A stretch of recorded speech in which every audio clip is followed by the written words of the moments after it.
Hi అండి, welcome to స్వయం పాకం. ఈరోజు రెసిపీ వచ్చేసి ఎగ్తోని కుష్కా రెసిపీ అండి. డాబా స్టైల్లోనే ఇంట్లోనే ఎలా ఈజీగా చేసుకోవాలో చూపిస్తాను. ఒక బౌల్ తీసుకొని వన్ గ్లాస్ బాస్మతి రైస్ని తీసుకోవాలండి.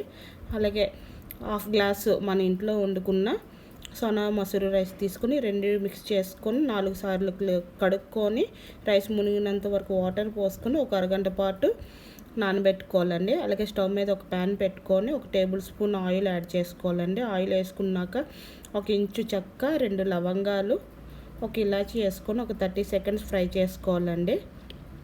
ఒక 30 సెకండ్స్ తర్వాత 10 వెల్లుల్లి రెబ్బలు, 2 ఇంచుల అల్లాన్ని, 4 పచ్చిమిర్చిని వేసుకొని ఒక 2 నిమిషాలు ఫ్రై చేసుకోవాలండి. ఇవి పచ్చి వాసన అంత పోయినంత వరకు ఫ్రై చేసుకోవాలి. ఇవి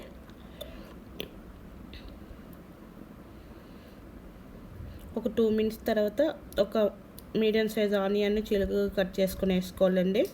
ఈ ఉల్లిపాయ అనేది పింక్ కలర్ వచ్చినంత వరకు ఫ్రై చేసుకోవాలి. కొంచెం మెత్తబడితే సరిపోతుందండి. పింక్ కలర్ వచ్చినంత వరకు ఈ ఆనియన్ని ఫ్రై చేసుకున్నాక ఒక మీడియం సైజ్ 2 టమాటాలని కట్ చేసుకొని వేసుకోవాలండి.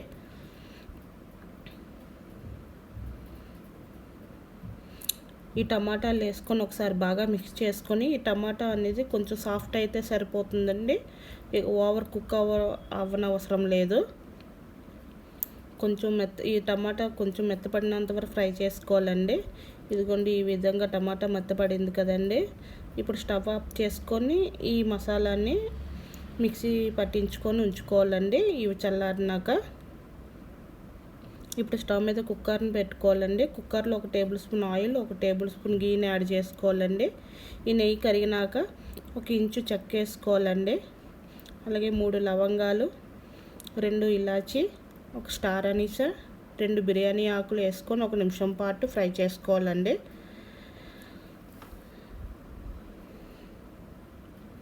ఒక నిమిషం తర్వాత ఫ్రై అయిపోయినాక 1 ఎండుమిర్చి అండి ఇలా తుంచేసుకోవాలి.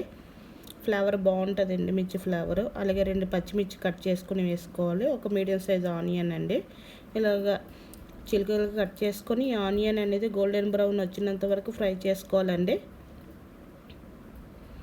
గోల్డెన్ బ్రౌన్ వచ్చినాక ఒక చిన్న సైజ్ టమాటానండి కట్ చేసుకొని చిన్న ముక్కలుగా కట్ చేసుకొని వేసుకోవాలి. 1 టేబుల్ స్పూన్ సాల్ట్ని యాడ్ చేసుకుంటున్నాను నేను ఇక్కడ. సాల్ట్ని వేసుకొని ఒకసారి బాగా మిక్స్ చేసుకొని టమాటా మెత్తపడాలండి, అంతవరకు ఇది ఫ్రై చేసుకోవాలి. టమాటా అనేది మెత్తబడినాక ఒక 1/2 టీ స్పూన్ పసుపు, ఒక 1/2 టీ స్పూన్ కారం వేసుకోవాలండి. కారము 1 టేబుల్ స్పూన్ వరకు వేసుకోవచ్చండి. మీ కారాన్ని బట్టి అడ్జస్ట్ చేసుకొని వేసుకోవచ్చు. కారం నాకు ఇక్కడ పిల్లలు తింటారని 1/2 టీ స్పూన్ యాడ్ చేశానండి. కారం వేసుకున్నాక ఒకసారి ఎంత మిక్స్ చేసుకోవాలండి. మనం ఫస్ట్ ఆనియన్, వెల్లుల్లి, గార్లిక్ అంతా వేపాం కదండి, ఆ పేస్ట్ని ఇప్పుడు యాడ్ చేసుకోవాలి. ఆ పేస్ట్ని యాడ్ చేసుకున్నాక ఈ పేస్ట్తో సహా ఒక 2 నిమిషాలు ఫ్రై చేసుకోవాలండి. ఇందులో ఈ పేస్ట్ ఒక 2 నిమిషాలు ఫ్రై చేసుకున్నాక ఇప్పుడు మనం 30 నిమిషాలు బియ్యాన్ని నానబెట్టుకున్నాం కదండి, ఒక జల్లెడలో వేసుకొని వాటర్ని అంతా వడగొట్టుకోవాలి. వాటర్ లేకుండా ఇందులో వేసుకోవాలండి బియ్యాన్ని. ఈ బియ్యం వేసుకున్నాక ఒకసారి ఈ మసాలా పేస్ట్లో అంతా బాగా కలిసిపోయినట్టు బాగా మిక్స్ చేసుకోవాలి రైస్ని. ఈ మసాలా పేస్ట్లో రైస్ని ఒక 3 నిమిషాల వరకు ఫ్రై చేసుకోవాలండి. అప్పుడే కుస్కా టేస్ట్ అనేది చాలా బాగుంటుంది. 3 నిమిషాల తర్వాత వాటర్ అండి 1.5 గ్లాస్ తీసుకున్నాం కదా, 1.5కి 3 వేస్తారు జనరల్గా. 3 గ్లాసులకి ఒక 1/2 గ్లాస్ తగ్గించి 3 గ్లాసులు వేసుకోవాలండి వాటరు. 1/2 గ్లాస్ తగ్గించడం వల్ల రైస్ అనేది విడివిడిగా వస్తుంది, అతుక్కోకుండా, ముద్దుగా కాకుండా విడివిడిగా పర్ఫెక్ట్గా వస్తుందండి. ఇప్పుడే రుచికి కారం, ఉప్పు చూసుకొని వేసుకోవాలండి. నాకు ఇక్కడ ఉప్పు సరిపోలేదు, కొంచెం అడ్జస్ట్ చేసుకుంటున్నాను. ఉప్పు వేసుకుని ఒకసారి బాగా మిక్స్ చేసుకుంటున్నాను. మిక్స్ చేసుకొని కుక్కర్ మూత పెట్టుకొని హై ఫ్లేమ్లోనే 2 విజిల్లు ఇస్తే సరిపోతుందండి, అంతకన్నా ఎక్కువ అక్కర్లేదు. 2 విజిల్లు ఇచ్చినాక స్టవ్ ఆఫ్ చేసుకొని ఒక 20 నిమిషాలు పక్కన పెట్టుకొని 20 నిమిషాల తర్వాత మూత ఓపెన్ చేయాలండి. ఇప్పుడు స్టవ్ మీద వేరే ప్యాన్ పెట్టుకొని 1 టేబుల్ స్పూన్ ఆయిల్ యాడ్ చేసుకోవాలండి. ఆయిల్ వేడెక్కినాక ఒక 5 గుడ్డులు ఇలా ఘాట్లుగా పెట్టుకొని వేసుకోవాలి. ఒక చిటికెడు పసుపు ఇటు పైన ఇలా వేసుకోవాలి గుడ్ల పైన. అలాగే పావు టీ స్పూన్ ఉప్పును కూడా యాడ్ చేసుకోవాలండి. యాడ్ చేసుకుని ఎగ్స్ అనేవి గోల్డెన్ బ్రౌన్ వచ్చినంత వరకు బాగా ఫ్రై చేసుకోవాలి.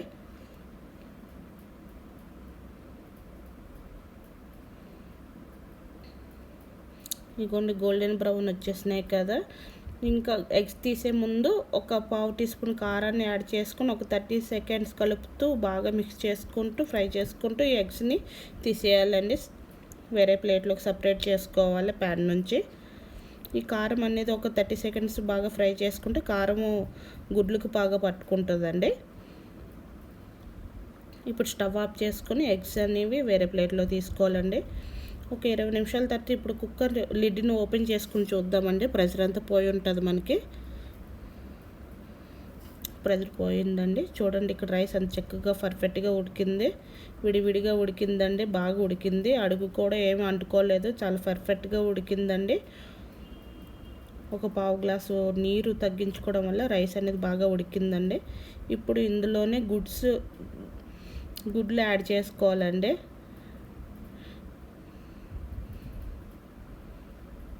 గుడ్లు యాడ్ చేసుకొని సర్వ్ చేసుకుని తినేయడమేనండి.